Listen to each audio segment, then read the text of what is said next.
నమస్తే, నేను మీ రేవంత్ చలమల. సో ఈరోజు మనతో డిస్కస్ చేయడానికి కెప్టెన్ సురజ్ గారు మన దగ్గరకు వచ్చారు.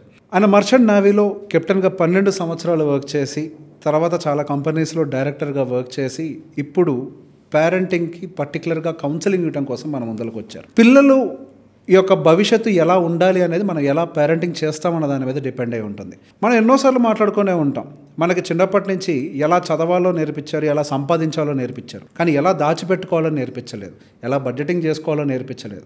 అందుకే మన దేశం ఈ రోజుకి కూడా మిడిల్ క్లాస్ దేశంగానే మిగిలిపోతుంది. మిడిల్ క్లాస్ వాడు మిడిల్ క్లాస్లోనే మిగిలిపోతున్నాడు. సో ఈ యొక్క మార్పు మన దగ్గర నుంచి ప్రారంభం అవ్వాలి, మన పిల్లల దగ్గర నుంచి ఆ మార్పు మొదలవ్వాలి అన్న ఒక ఉద్దేశంతో మనం అసలు ఫస్ట్ ఎలా మారాలి అన్న ఒక విషయాన్ని మనం సురాజ్ గారి నోటి నుంచే తెలుసుకుందాం. హలో అండి. హలో అండి, థ్యాంక్ యూ సార్. ఇప్పుడు ఫైనాన్షియల్ సక్సెస్ అనేది అందరికీ కావాల్సింది. మీకు నోబెల్ ప్రైజ్ వచ్చినా కానీ ఎంత సంపాదించారని అడుగుతారు ఫైనల్లీ. కానీ ఫైనాన్షియల్ సక్సెస్ మనకి రావాలి అని అంటే యాక్చువల్గా ఫైనాన్షియల్ నాలెడ్జ్ అనేది ఇంటి దగ్గర నుంచే జనరేట్ అవుతూ ఉండాలి. సహజంగా ఇంట్లో ఏదైనా ఫైనాన్షియల్ డిస్కషన్ జరుగుతూ ఉంటే పిల్లలకు దూరంగా పెట్టి డిస్కస్ చేయటం, ఇది మీ సబ్జెక్ట్ కదని చెప్పి దూరంగా పెట్టడం. సో ఇదంతా కూడా కొంతవరకు ఫైనాన్షియల్ ఎడ్యుకేషన్ పిల్లలకు వరకు చేరకుండానే వెళ్ళిపోతుంది అనేది నాకు అనిపించింది. సో పిల్లల పాయింట్ ఆఫ్ వ్యూలో చిన్నప్పటి నుంచే పేరెంట్స్ ఏ విధంగా ఫైనాన్షియల్ నాలెడ్జ్ని ట్రాన్స్ఫర్ చేయాలి? వెరీ గుడ్ క్వశ్చన్ అండి. That is what is lacking. Yes, నేను అంటానండి, ప్రతి ఒక్కళ్ళు పేరెంట్స్ ఎస్పెషలీ మీరు మిడిల్ క్లాస్ అని చెప్పారు కాబట్టి, మిడిల్ క్లాస్లో బిగ్గెస్ట్ ఛాలెంజెస్ వాళ్ళ ఫైనాన్షియల్ స్టేటస్ అనేది అందరి దగ్గర దాచిపెడతారు. ఎస్పెషలీ పేరెంట్స్ వాళ్ళ రిలేటివ్స్కి తెలియదు, పిల్లలకి తెలియదు, అప్పుడప్పుడు భార్యకి కూడా తెలియదు వాళ్ళకి ఎంత ఉంది బ్యాంక్లో ఏంటి. అవసరం బట్టి పిల్లలకి ఎంత అవసరమో, ఇంట్లో ఎంత అవసరమో అది అప్పు చేస్తారో లేకపోతే బయట నుంచి తెస్తారో, ఎలా ఫైనాన్స్ చేస్తారో అనేది ఆ ఒక్క ప్రొవైడర్ కిందే జరుగుతూ ఉంటుంది మొత్తం ఫ్యామిలీ అంతా. అండ్ పిల్లలకి అది తెలీదు. పిల్లలకి అడిగినప్పుడు వస్తున్నాయి.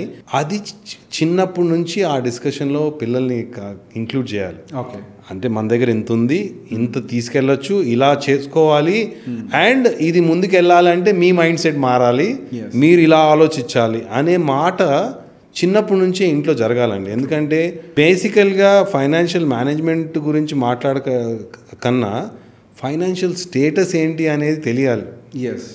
అది షేర్ చేసుకుంటానికి భయపడుతున్నారు. ఎందుకంటే నా ఫైనాన్షియల్ స్టేటస్ తెలిసిపోతే నా వాల్యూ పడిపోతుందేమో, ఆ వాల్యూని ఎలా పెంచుకోవాలనేది అవసరం లేకపోయినా స్పెండ్ చేయటము, ఇంట్లో ఏదైనా అవసరం లేకపోయినా కొనుక్కోవటము, అవసరం చూపెట్టుకోవడానికి పెళ్ళిళ్ళు చేయటము, ఎక్స్పెన్సివ్ చేయటము, ఇవన్నీ మిడిల్ క్లాస్లో ఎక్స్పెండిచర్ అనేది. ఒకవేళ ఈ ఫంక్షన్ జరిగినప్పుడు చూపెట్టుకోవడానికి బట్టలు కొనుక్కోవటము, కొత్త బట్టలు అవసరం ఉన్నా లేకపోయినా తీసుకురావటము, ఇవి అన్నిటికీ ఇంపార్టెంట్ థింగ్ ఏంటంటే ప్రాపర్ షేరింగ్ లేదండి financial status.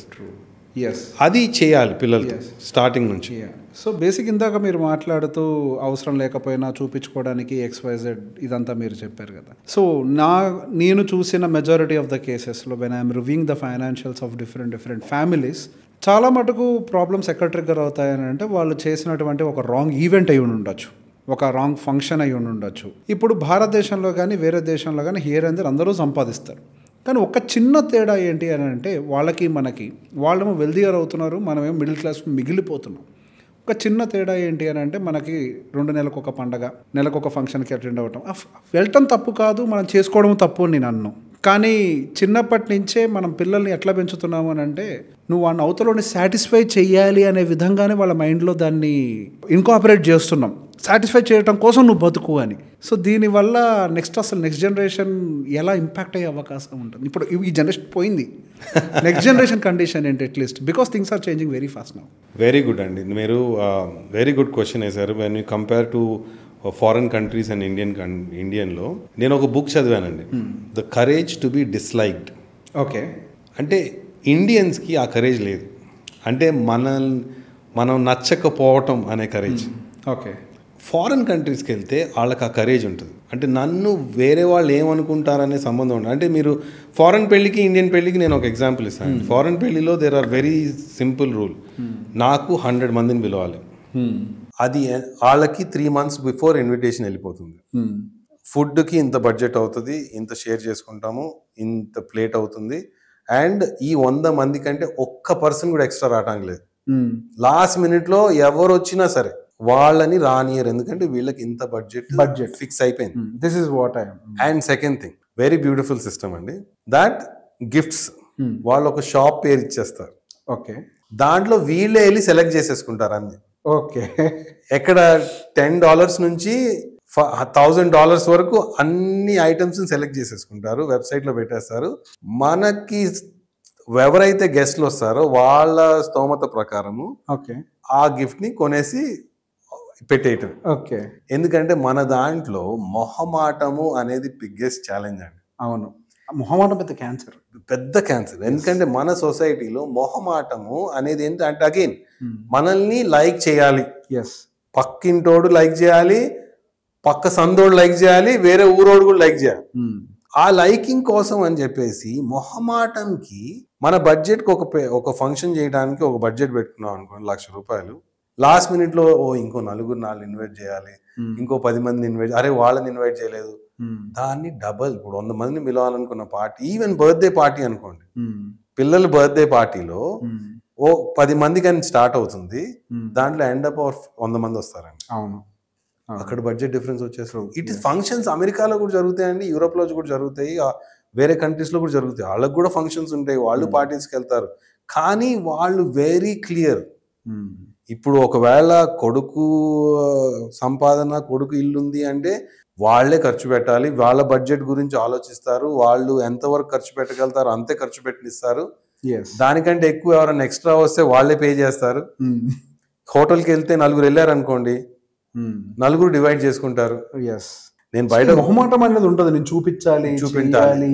That was bigger challenge is మొహమాటం అండి. నన్ను లైక్ చేయాలి. ఇప్పుడు మనం ఒక 4 కొలీగ్స్ వెళ్ళారు అనుకోండి తినడానికి, ప్రతి ఒక్కరు బిల్లు కడదామండి. బిల్లు ఉందా లేదా, డబ్బులు ఉన్నాయా లేదా, ఫస్ట్ నేను బిల్లు కట్టా అంటే నన్ను లైక్ చేస్తారని క్రెడిట్ కార్డ్ పెట్టి కొనేస్తారు. అలా అన్ని దగ్గర పే చేసి తర్వాత చూస్తే బిల్ ఇంత వస్తుంటుంది, అది ఎలా కట్టాలో తెలియదు, మళ్ళీ అప్పు చేసుకుంటారు.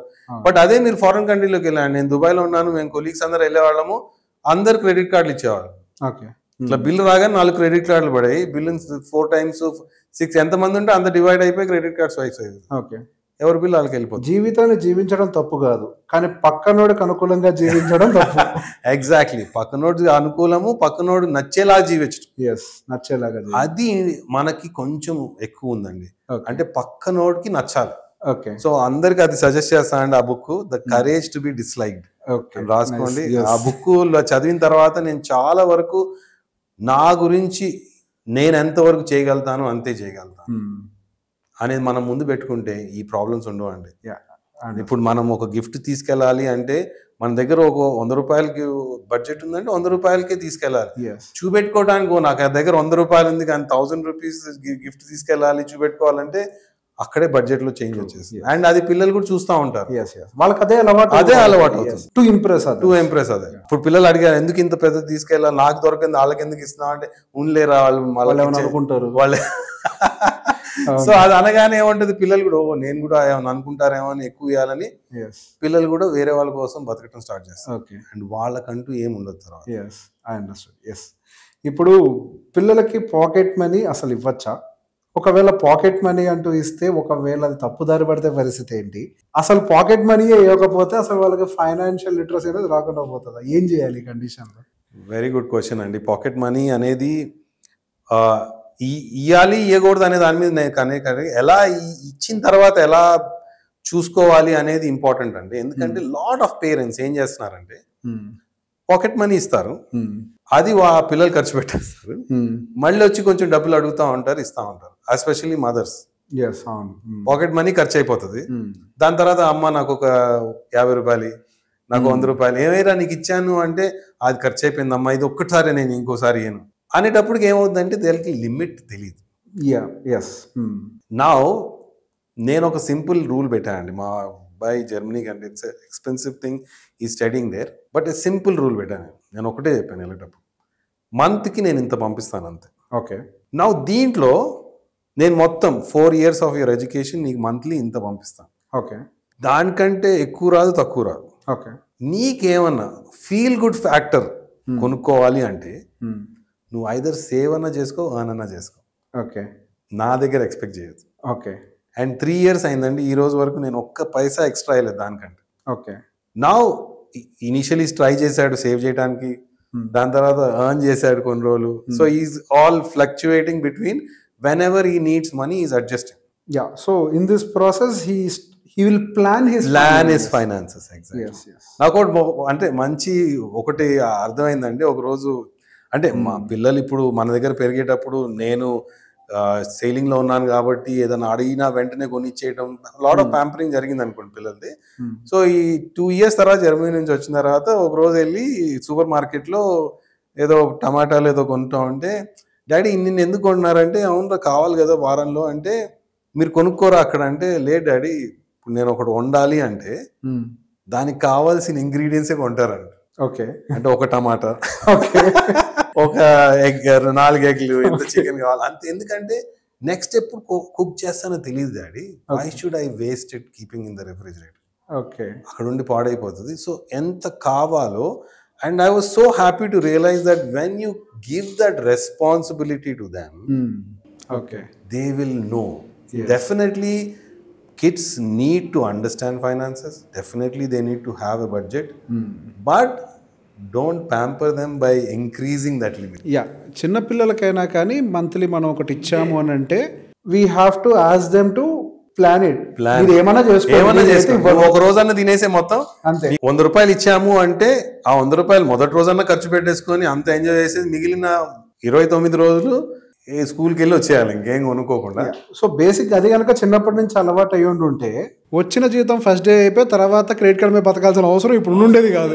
ఎందుకంటే అప్పుడు ఏంటంటే అప్పుడు ఇంకా రాదు నాకు ఈ 100 రూపాయలు 30 రోజులు ఖర్చు పెట్టాలి. సో కొంచెము దీంట్లోంచి మళ్ళీ నేను నెక్స్ట్ మంత్కి సేవ్ చేసుకోవాలి, నేనేమైనా కొనుక్కోవాలి అనేది దొరుకుతుంది. కాకపోతే ఏంటంటే పాకెట్ మనీ కాన్సెప్ట్ పెట్టేసి లిమిట్ లేదనుకోండి, మళ్ళీ వచ్చి 100 రూపాయలు అమ్మా ఇది అంటే వాళ్ళకి లిమిట్ లేకుండా అయిపోతుంది. So both ways, it's not about ఇయ్యొచ్చా ఇయ్యకూడదు అనే దానికన్నా సరే ఏదైతే ఇస్తామో దాంట్లోనే సర్వైవ్ అవ్వాలని నేర్పించాలి. Okay, okay, that would be easier. Yeah, ఇప్పుడు లైఫ్లో కొంతమంది సేవింగ్స్ ఈజ్ హ్యాపీనెస్ అనుకునే వాళ్ళు చాలా మంది ఉంటారు. Like there are either extremes. అయితే ఇట్లా అవతలోడి హ్యాపీనెస్ కోసం ఖర్చు పెట్టే వాళ్ళు ఉంటారు. ఇందాక మనం మాట్లాడుకున్న హ్యాపీనెస్ అని కాదు, వాడిని సాటిస్ఫై చేయడానికి. There is another category, save చేసుకుంటేనే అదే హ్యాపీనెస్ అని చెప్పి అనుకొని వాళ్ళ జీవితం అంతా జీవించడం మర్చిపోతూ ఉంటారు. పిల్లలకు కూడా అదే అలవాటు అవుతూ ఉంటుంది. సహజంగా అట్లాంటి వాళ్ళని అబ్జర్వ్ చేసిందంటే ఒక డిప్రెస్డ్ కిడ్ బయటకు వస్తూ ఉంటాడు. సో అసలు ఈ అంటే ఓవర్ లిమిటేషన్ కాకుండా పిల్లల్ని ఎట్లా మళ్ళీ బయటకు తీసుకురావాలి? ఒకటేనండి, బేసికలీ మన Indian mind set of living తీసుకుంటే జనరేషనల్ వెల్త్ అనేది క్రియేట్ చేయటం అనేది, ఇప్పుడు నేను సేవ్ చేయాలి, పిల్లోడు కూడా అదే సేవ్ చేయాలి, అది దాంతో సేవ్ చేసుకుంటూ వెళ్ళాలి. ఎవరు ఖర్చు పెడతారో తెలియదు. ఎవరు ఖర్చు పెడతారో తెలియదు. నేను ఒక దగ్గర విన్నా అండి, ఎస్పెషల్లీ ఐ థింక్ మా చెల్లెలు చెప్పింది ఒకసారి, అన్న మన ఖర్చు పెట్టిందే మన డబ్బులు. అవును, మనం ఖర్చు పెట్టిందే మన డబ్బులు కదండి. అది అర్థం చేసుకోవాలి ఫస్ట్ ఆఫ్ ఆల్. ఎందుకంటే ఎంత సేవ్ చేసినా సరే మనం తీసుకెళ్ళలేము, మన పిల్లలు కూడా సేవ్ చేశారనుకోండి వాళ్ళు తీసుకెళ్ళలేరు. అది ఎవరో వచ్చి తీసుకొని వెళ్ళిపోతారు. ఫస్ట్ ఆఫ్ ఆల్ అలా అని చెప్పేసి సేవ్ చేయకూడదు అని కాదు, but you should live a balance life. నాకు I'm not getting his name అండి, ఒక American economist, he used to give a formula. ఒక ఫార్ములా ఇచ్చాడు అమెరికన్ ఎకనామిస్ట్, నేను మీకు తర్వాత పేరు పంపిస్తాను. ఆయన ఎప్పుడు నాకు ఆ పేరు ఆ ఫార్ములా గుర్తుంటుంది. He said that it is 10-10-10-10-10-70. Okay, 10-10-10-70 is the formula. Okay, that's how we need to spend. Okay, that's the formula. నేను అదే మా వాడికి చెప్పి పంపించే, ఈ ఫార్ములాతో స్పెండ్ చేయరా, 10% you have to give for charity. Okay. Because at the end of the day, whatever you give, it comes back. Yes. Okay. 10% you have to give another person to invest on behalf of you. Okay. Some advisor. Somebody like mutual funds lo pettam. Evro vere vallu chestar 10%. Okay. 10% we have to take the risk. Manam invest cheyali. And real estate kontamo lekapothe మన సొంతగా land కొంటాము, gold కొంటాము, మన సొంతగా. Okay, 70% you have to enjoy.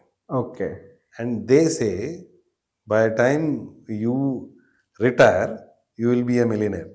Okay 10-10-10 ఇది economist పేరు గుర్తురాట్లేగా okay so 10-10-10-70 is the rule people can follow, okay and that is where you would live a balanced life okay where risks are taken care of, you know what to invest. Yes and also sir నేను ఏమంటానంటే it is all about understanding. మీరు ఇందాక ఒక మాట అన్నారు, నేను చెప్పాను కాబట్టి చెయ్యి లేకపోతే ఇలానే చేస్తేనే అవుతుంది అనే కాన్సెప్ట్లో పిల్లలు రిస్క్ తీసుకోవటానికి నేర్చుకోవడానికి భయపడుతున్నారు. కొత్తది కొత్తది. ఇప్పుడు నా దగ్గర యంగ్ జనరేషన్ వచ్చినప్పుడు when they want to plan their financials, when they want to invest in a proper liquid asset so that they can achieve their future, child education, their retirements, XYZ and all, parents support చేయరు. Exactly, parents దానికి ఆపోజిట్గా మాట్లాడతారు. ఇప్పుడు parents అసలు next వాళ్ళ generation ఎలా support చేయాలి? It's all about learning అండి. There are 4 different layers of learning. Okay, I always call it as the first layer as